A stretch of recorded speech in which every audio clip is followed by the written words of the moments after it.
Good morning, I'm Elena Garcés. I'm part of the clinical and research team at Marsi Bionics. Right now, I'm at the Center of Automatic and Robotics from the Spanish National Research Council, and this is the Marsi Care Laboratory. In this laboratory, we are doing the clinical trials with the exoskeletons, and also, as you can see by the cameras that are placed on the ceiling, this is also a movement analysis laboratory. So aside from the clinical trials, we are doing gait analysis.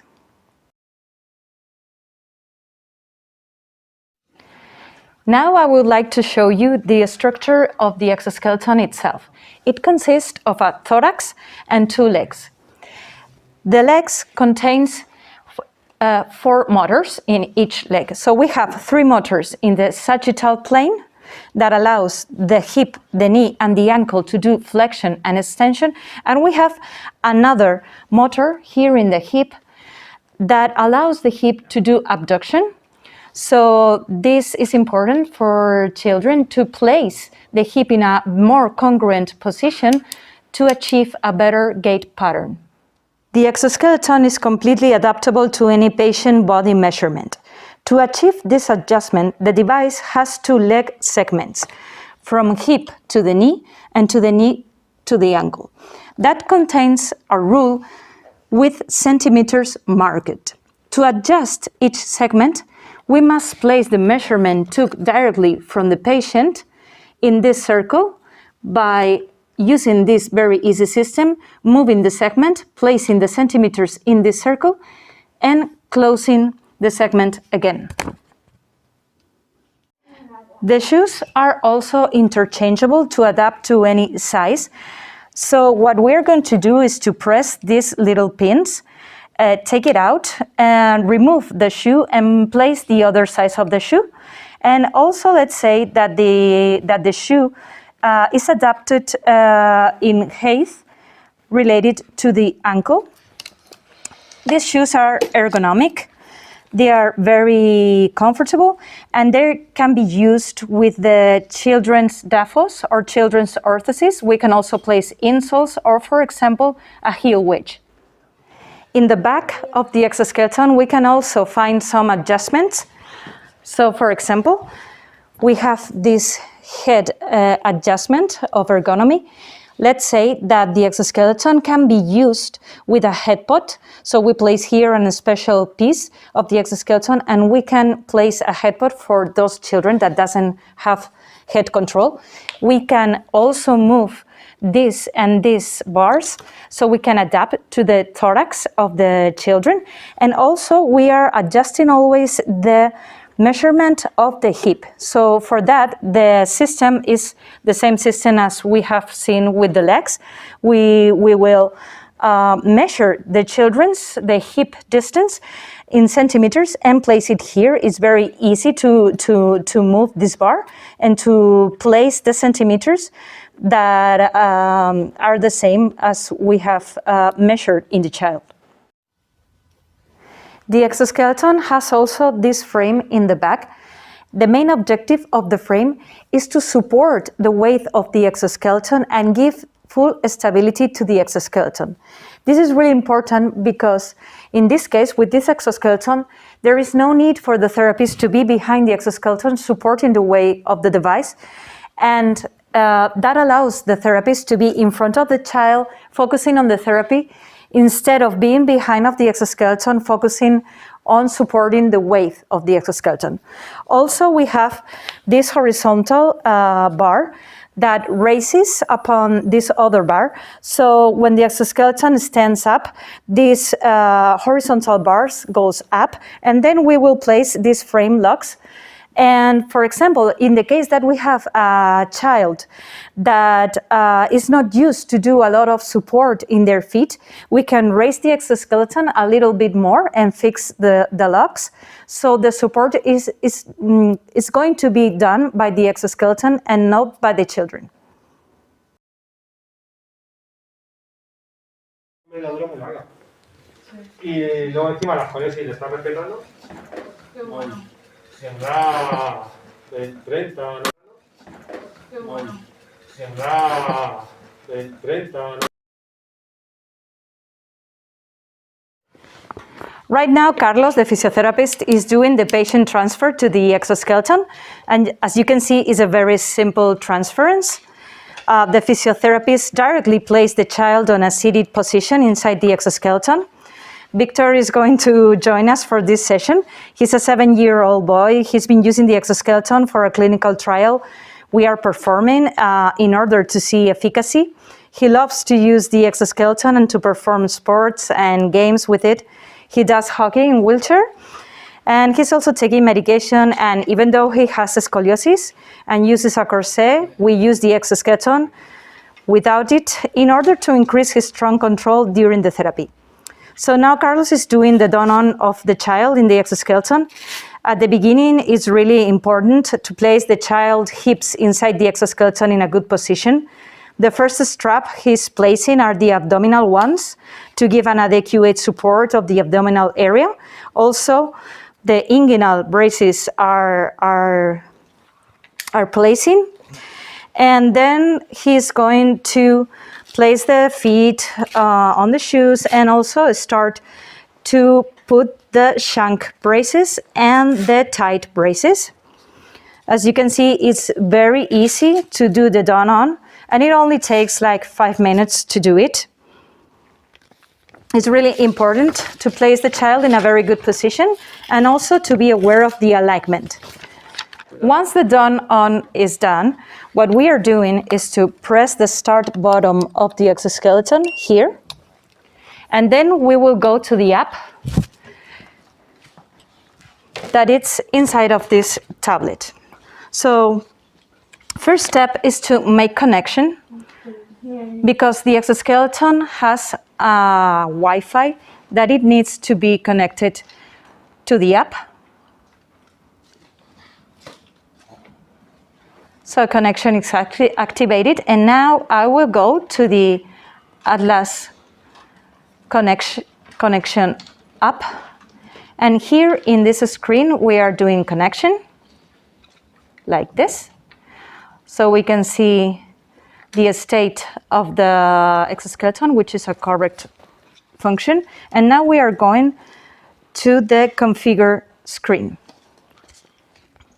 So first step is to initiate motors by pressing this button. This way we are giving energy to the motors, and then we can establish any parameter we want to configure. For example, the flexums in each hip, knee, and also the abduction in the hips. In this case, I'm going to place the flexums of Victor, which are 10 degrees for the hips and 50 degrees for the knees. And I'm not going to touch the flexums of the ankle, and also hip abduction, I'm not going to use it. So we can also adjust the time we need to stand up with the child and to sit down. We can also adjust the range of motion to adapt the gait pattern to the children. We can also set up the speed of walking.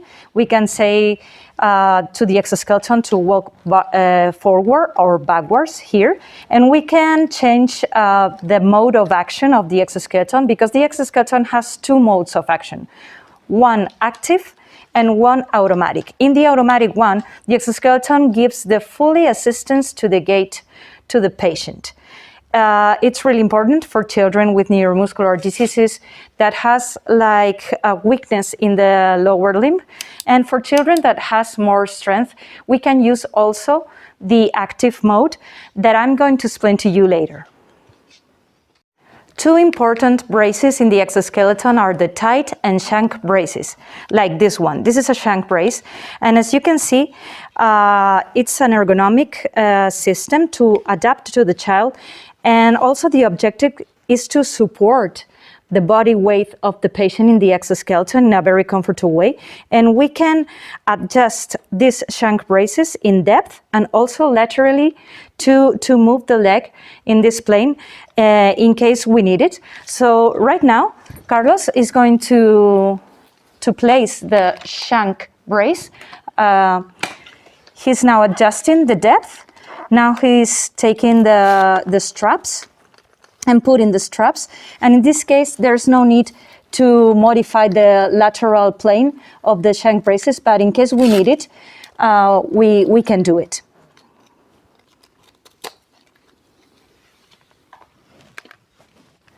A really important part of the don-on is to focus on alignment. So what we are doing is to place the child in a good position in which we need that the center of rotation of the joint of the child coincides with the center of rotation of the motors. So now we are going to proceed to make Victor to stand up with the exoskeleton. To make it, we just have to press the stand up button in the app. And then Carlos is going to accompany the movement of the exoskeleton when standing up. So once the child is standing, Carlos will fix the position of the exo with the frame locks, as he's doing, on one side and then the other side.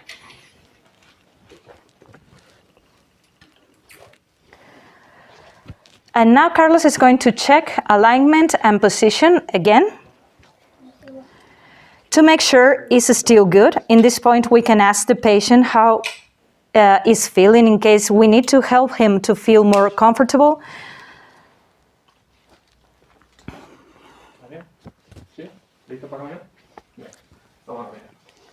So we press the walk button, and the exoskeleton will start walking with all the parameters we have established before.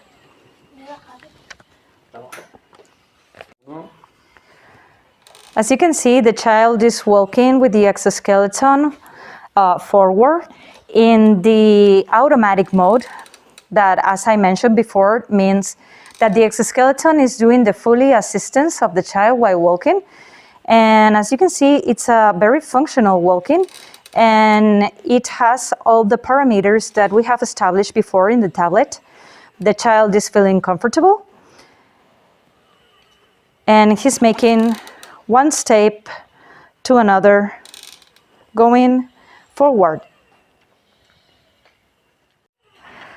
As you can see, the therapist doesn't have to be in the back of the exoskeleton, holding the exoskeleton like happens with other overground exoskeletons. So he's here in front of the child with his hands free and ready to focus on the therapy or on the games in this case, because we usually start with Victor with this game. And you can also see that the father can engage in the therapy, which is something really important for us and for the children. All the toys that we use during the therapy have wheels to accompany the movement of the exoskeleton. And now the child is doing some ludic... Oh, wow! You won! This game is focused on hand manipulation and also cognitive attention. So now we are going to stop the exoskeleton and making walk backwards, like pressing this button. So the exoskeleton is going to go back. And so now the child is walking backwards, and he's doing a more active game, handball, with his father and the therapist. So as you can see, as the exoskeleton does the fully assistance of the child, we can be in front of him, focus on, for example, doing this therapy in the upper limb. That also implies the head and trunk control. And yeah, Victor loves sports. So we always try the children to still be children while doing therapy with the exoskeleton and having fun, yeah.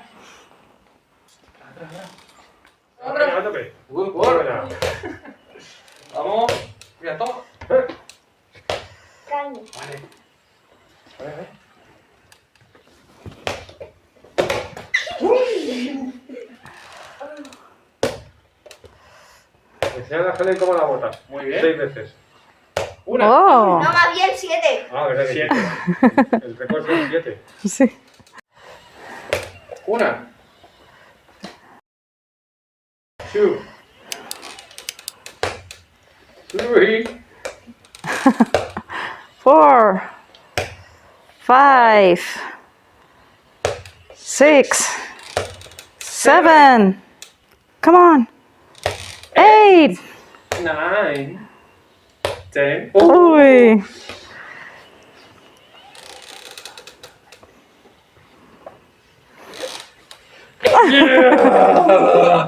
Estaba atento, ¿eh?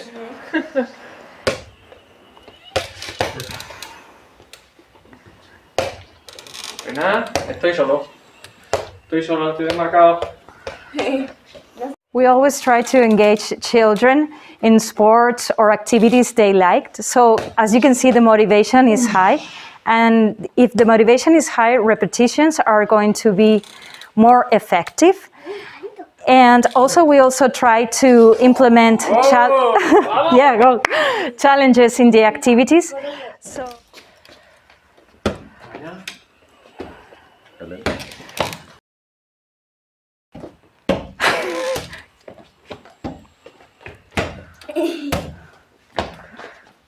It's really important for the children to have fun during the therapy, as you can see. There are many possibilities of sports and activities, not only physical, because we also can do more cognitive based activities. All sports and motor activities can be done also backwards, as you can see.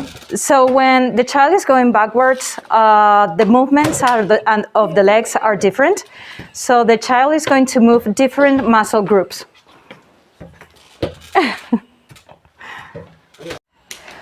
One of the added values of this exoskeleton is that the child has the full space in front of him free, and also we can make turns with the exoskeleton.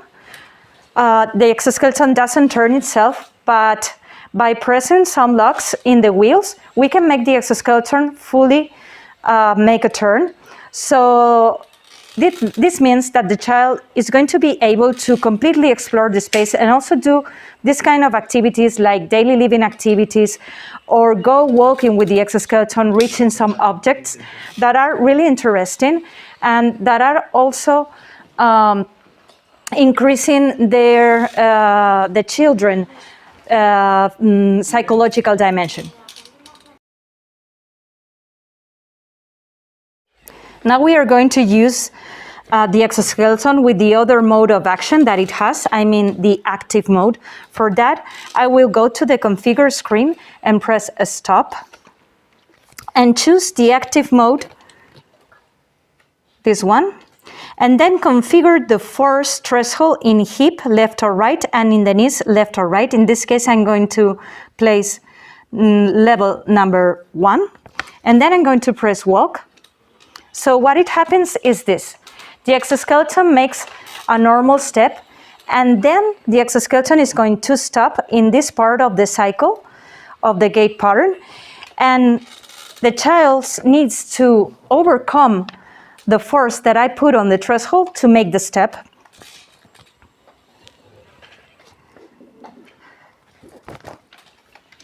So he's using his own muscles and his own force to make the step. So if we go to the monitoring screen here, we can see the thresholds, I mean these bars. The light blue means the threshold that I placed, and when the child is making force, a strong blue bar is going to rise. So we are going to see in real time the force that the child is doing related to the threshold, so we can see if it's enough. In order to engage the stabilization muscles in the trunk, we used to release the thoracic brace during the therapy. So the children has to place their position by their own, using their own trunk control muscles. This monitoring screen is creating graphs of a lot of parameters.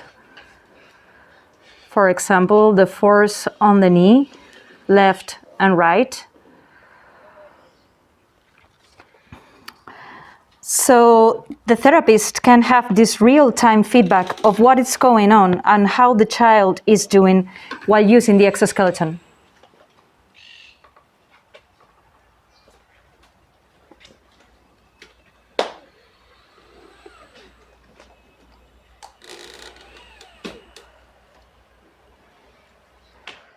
And now Victor is going to tell us the planets in English. Solar system. The solar system in English.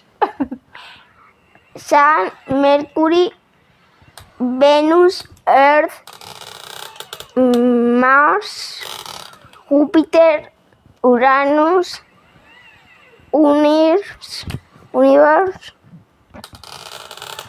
Neptune. Yeah. Done. Thank you.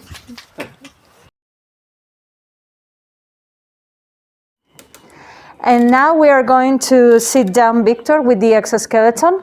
So for that, Carlos is going to release the frame locks.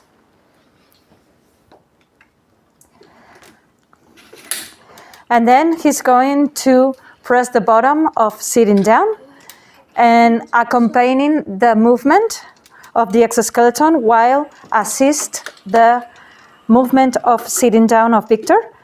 And now we're going to do the done off, which is really easy and fast. We are going to release all the straps and all the braces one by one. It only takes about like 3 minutes to do the done off. So as you can see, it's really easy. And in less than 2 minutes or a minute, the child is going to be free. And we are going to do the transfer again from the exoskeleton to the wheelchair or whatever place we want to put Victor. This is the transfer. Really easy to do.